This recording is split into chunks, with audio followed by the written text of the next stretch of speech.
പ്രയാസത്തെ ഘട്ടം ഘട്ടമായി നീക്കിത്തരുന്നവൻ നീയാണ്. അള്ളാഹു അങ്ങനെ ചിന്തിക്കാൻ നമുക്ക് തൗഫീക്ക് തരട്ടെ.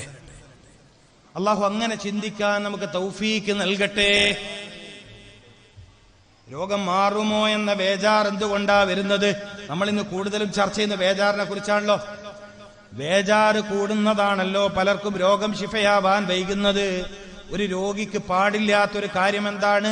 തനിക്ക് പിടികൂടിയ രോഗത്തിന്റെ പേരിൽ ബേജാറ് പാടില്ല. എന്താ അങ്ങനെ പറയാൻ കാരണം?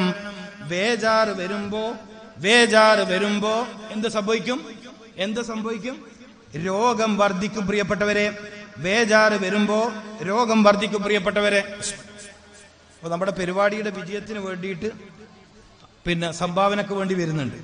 അത് പൊതുവായൊരു പിരിവാണ്, കാര്യമായ പിരിവ് എന്നുള്ള നിലക്ക് ഇത്രയും മഹത്തായൊരു മജ്ലിസാണ്.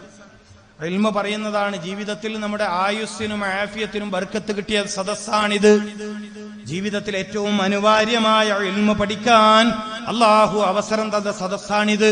അപ്പൊ ഈ സദസ്സിനെ പരിഗണിക്കണം, ഈ സദസ്സിനെ ബഹുമാനിക്കണം, ഈ സദസ്സിനോട് സ്നേഹമുണ്ടാവണം, ഈ സദസ്സിനോട് ഇഷ്ടമുണ്ടാവണം, ഈ സദസ്സിനെ മാനിക്കണം. മാനിക്കുന്നതിന്റെ ഭാഗമായിട്ട് ഇതിന്റെ വിജയത്തിന് വേണ്ടി ചെറിയൊരു സംഭാവന, അവരങ്ങനെയാ പറയാ, ചെറിയൊരു സംഭാവന എന്നാ പറയാ. നമുക്ക് മനസ്സിന് സംതൃപ്തമാകുന്ന രൂപത്തിൽ അതിലെല്ലാവരും ഹദിയ കൊടുക്കണം. അള്ളാഹു ബർക്കത്ത് ചെയ്യട്ടെ. മുബാറക്കായ ശഅബാ മാസത്തിൽ അള്ളാഹു നമ്മൾ ചെയ്യുന്ന എല്ലാ കാര്യത്തിലും അള്ളാഹു ബർക്കത്ത് പ്രദാനം ചെയ്യട്ടെ. അള്ളാഹുവേ ഞങ്ങളുടെ ഈമാനിലും ഇൽമിലും ആഫിയത്തിലും ഞങ്ങളുടെ കച്ചവടത്തിലും ഞങ്ങളുടെ യാത്രയിലും വീട്ടിലും മസ്ജിദിലും മദ്രസയിലും സർവ്വ മുആമലാത്തിലും നീ ബർക്കത്ത് ചൊരിയണേ അല്ലാഹ്. ഈ സദസ്സിന്റെ ആമീൻ പരിഗണിച്ച് ബർക്കത്ത് ചെയ്യണേ അല്ലാഹ്. അള്ളാഹുവേ നിന്റെ ഈ ഉമ്മത്തിന്റെ ഇസ്സത്തിന് വേണ്ടി ഹബീബായ റസൂലുള്ളാഹി സ്വല്ലല്ലാഹു അലൈഹി വസല്ലമ തങ്ങളുടെ പേരും പെരുമയും സൃഷ്ടിക്കുന്നതിനു വേണ്ടി ഞങ്ങൾ തുടങ്ങി വെച്ച സംരംഭങ്ങളെ നീ വിജയിപ്പിക്കണേ അല്ലാഹ്. നീ നിലനിർത്തണേ അല്ലാഹ്. നീ ഉത്തരോത്തരം നീ അതിനെ വളർത്തിത്തരണേ തമ്പുരാനെ. ഫിത്തന ഫസാദുകളിൽ നിന്ന്, ഷർറുകളിൽ നിന്ന്, ഹസദിൽ നിന്ന്, സിഹറിൽ നിന്ന്, കണ്ണിൽ നിന്ന് നീ ആ സംരംഭങ്ങളെ നീ കാത്തു രക്ഷിക്കണേ അല്ലാഹ്. ഇത്രയും മോമിനിങ്ങളുടെ ആമീൻ നീ സ്വീകരിക്കണേ തമ്പുരാനെ. ബിജാഹി മുഹമ്മദിൻ മുസ്തഫ. എന്താ പറഞ്ഞത്? മനസ്സമാധാനമാണ് രോഗശാന്തിക്ക് ഏറ്റവും പ്രധാനമായി വേണ്ടത്. രോഗിക്ക് പാടില്ലാത്തൊരു കാര്യം ബേജാറാണ്. ബേജാറുണ്ടാകുമ്പോൾ രോഗം വർദ്ധിക്കും പ്രിയപ്പെട്ടവരെ. രോഗം വർദ്ധിക്കാൻ കാരണമാകും മനസ്സിന്റെ സമാധാനം നഷ്ടപ്പെടുമ്പോ. അതുകൊണ്ട് വീട്ടിൽ രോഗികളായ മനുഷ്യന്മാരെ നിങ്ങൾ ബേജാറിലാക്കരുത്. രോഗം പിടികൂടിയ ആളുകളെ എപ്പോഴും സന്തോഷിപ്പിക്കണം. അതുകൊണ്ടല്ലേ രോഗികളെ സന്ദർശിക്കൽ സുന്നത്താണെന്ന് മുഹമ്മദുർ റസൂൽ. ഒരു സത്യവിശ്വാസിയുടെ 6 ബാധ്യതകൾ പറഞ്ഞപ്പോ, 6 ഹക്കുകൾ എണ്ണി പറഞ്ഞപ്പോ രോഗികളെ സന്ദർശിക്കാൻ പറഞ്ഞത് ഇതിന്റെ പേരിലാണ്. രോഗിക്ക് സന്തോഷം നൽകുക എന്നതാണ് കാരണം. രോഗിക്ക് സന്തോഷം നൽകണം, അയാൾക്ക് സമാധാനം നൽകണം, അയാളുടെ കരം പിടിച്ച് തടവണം. അസ്അലുല്ലാഹൽ അലീം റബ്ബിൽ അർശിൽ അലീം.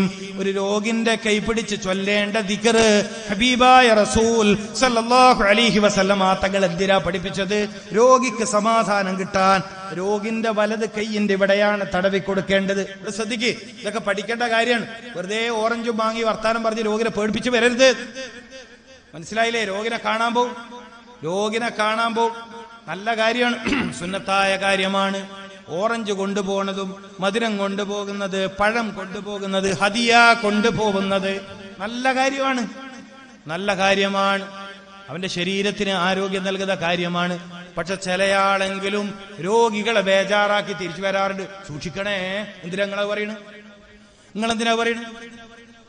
നെറ്റി ചൊളിച്ചിട്ട് സൂക്ഷിക്കണേ, ഇത് ഭയങ്കര കടുപ്പാണ്. എന്ത് മനുഷ്യന്മാരെ നിങ്ങള്, എത്ര ആളങ്ങനെ ചെയ്യുന്നു? നിങ്ങളെന്തിനാ പറയണേ? നിങ്ങളെന്താ പറയേണ്ടത്? അസ്സലാമു അലൈക്കും വറഹ്മത്തുള്ളാഹി വബറകാതുഹു പറഞ്ഞു. അസ്അലുല്ലാഹൽ അലീം റബ്ബിൽ അർശിൽ അലീം അൻ യശ്ഫീക്. ഇത് ഹബീബായ റസൂൽ സല്ലല്ലാഹു അലൈഹി. ആരോടാ വരക്കണം? അസ്അലുല്ലാഹൽ അലീം റബ്ബിൽ അർശിൽ അലീം. അവിടെ റബ്ബ് വന്നു. റബ്ബിൽ അർശിൽ അലീം. നിങ്ങളുടെ സന്ദർശനം കാരണം നിങ്ങളുടെ സന്ദർശനം കാരണം ഈ മനുഷ്യന്റെ രോഗത്തിന്റെ ശിഫ അല്ലാഹു തീരുമാനിക്കുകയാണ്. അല്ലാഹു കബൂൽ ചെയ്യട്ടെ. അതിനാണ് രോഗികളെ സന്ദർശിക്കണം എന്ന് പറയുന്നത്. പക്ഷെ പലരും എടങ്ങേറുണ്ടാക്കലാണ് പതിവ്. ചില ആള് സൂക്കേടുള്ള ആളെ കാണാൻ പോകും, 1 മണിക്കൂറിൽ ഇരുന്നാളി. പാടില്ല, പാടില്ല. രോഗികളെ കാണാൻ പോയാൽ പെട്ടെന്ന് മടങ്ങണം. ഇനി അവര് പറയണത് നീ കുറച്ചേരം ഇവിടെ ഇരിക്ക്, നീ ഇരിക്കുമ്പോ ഒരു സമാധാനമാണ്, എന്നാ ഇരുന്ന് കൊടുക്കാം. എന്നാൽ ഇരുന്ന് കൊടുക്കാം, അല്ലാതെ രോഗിന്റെ അടുത്ത് കൂടുതൽ സമയം തങ്ങരുത്, രോഗിന്റെ അടുത്ത് കൂടുതൽ സമയം താമസിക്കരുത്. അത് ഒറ്റപ്പെടുത്താനല്ല, രോഗിക്കതാണ് റാഹത്ത്. നിങ്ങൾക്കും ചിലപ്പോൾ അത് ഗുണമായി തീരും, നിങ്ങൾക്കും ചിലപ്പോൾ അത് ഗുണമായി തീരും. നാവ് സൂക്ഷിക്കണം ദയവ് ചെയ്തിട്ട്. പ്രത്യേകിച്ചും പെണ്ണുങ്ങന്മാരോടാ പറയാനുള്ളത്. പ്രത്യേകിച്ചും പെണ്ണുങ്ങന്മാരോട് പറയാണ്ടിരിക്കില്ല. ചെറുപ്പക്കാരികളെല്ലാം കാണാൻ പോയ ബേജാറാക്കിയിട്ടല്ലാണ്ട് ഒരൊറ്റൊന്നും നടക്കൂല. ഗർഭിണികളെ കാണാൻ പോവല്ലേ ഈ പെണ്ണുങ്ങന്മാർ. ഗർഭിണികളെ കാണാൻ പോയാൽ ബേജാറാക്കിയിട്ടല്ലാതെ ഈ പെൺസംഘം മടങ്ങൂല.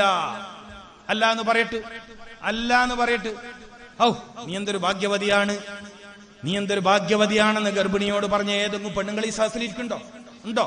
നിങ്ങൾ നോക്കി ചോദിച്ചോക്കി. ഇന്ന് രാത്രി പോയിട്ട് നിങ്ങൾ ചോദിക്കി, ഒരു ഗർഭിണിയെ കാണാൻ പോയിട്ട് ഓ നീ എന്തൊരു ഭാഗ്യവതിയാണ്. വിലായത്ത് എന്ന പട്ടം ലഭിച്ചില്ലെങ്കിലും വലിയന്റെ സ്ഥാനമുള്ളവരല്ലേ മൂമിനത്തായ ഗർഭിണി. പറഞ്ഞു ആരെങ്കിലും ആരോടെങ്കിലും? പറയൂല. വിലായത്ത് എന്ന പദവി, വിലായത്ത് ഒരു പട്ടമാണ്, ഒരു സനതാണ്. വിലായത്ത് എന്ന പദവി അല്ല കൊടുത്തില്ലെങ്കിലും വലിയന്റെ സ്ഥാനത്താണ് മുഅ്മിനത്തായ ഗർഭിണി. മുസ്ലിമത്തായ ഗർഭിണിയല്ല, എന്റെ പ്രയോഗം ശ്രദ്ധിക്കണം. മുഅ്മിനത്തായ സ്വാലിഹത്തായ ഒരു ഗർഭിണിയ ഏത് സ്റ്റേജിലാണ്? ഏത് സ്റ്റേജിലാണ്? വലിയന്റെ സ്റ്റേജിലാണ്. അവൾ മന്ത്രിച്ചാൽ ശിഫ ഉറപ്പല്ലേ? അവൾ ദുആ ചെയ്താൽ ഇജാബത്ത് ഉറപ്പല്ലേ? അവളുടെ അനുഗ്രഹീത പദവി എത്ര വലുതാണ്. ഇത് പറഞ്ഞ് സന്തോഷിപ്പിച്ച് വരേണ്ടതിന് പകരം അല്ല പാത്തു നീ അറിഞ്ഞിട്ടില്ലേ കഴിഞ്ഞ ആഴ്ച മറ്റേ പെണ്ണ് പെറാൻ പോയിട്ട് ചോര വാർന്ന് മരിച്ചത്, അടുത്ത മാസം പ്രസവിക്കാൻ പോണ്ട പെണ്ണാ, ഇഞ്ഞേടെയാ കാണിച്ചിനി ആർന്നല്ലേ ഒരു പെണ്ണ് കഴിഞ്ഞ ആഴ്ച മരിച്ച്. ഓ പിന്നെ ഈ കുട്ടിന്റെ ബേജാറ് പറയണോ? ഇതില്ല നീ സ്ത്രീകൾ പറയട്ടെ. ജലീൽദാരിന് വെറുതെ തമാശ പറയുന്നതാണ് പറയട്ടെ. പോകുന്ന തന്നെ ബേജാറാക്കാൻ, പോകുന്നത് തന്നെ ബേജാറാക്കാൻ. ഗർഭിണിയോട് എന്താ പറയേണ്ടത്? ഹൗ നീ എന്ത് ഭാഗ്യവതിയാണ്, നീ എത്ര.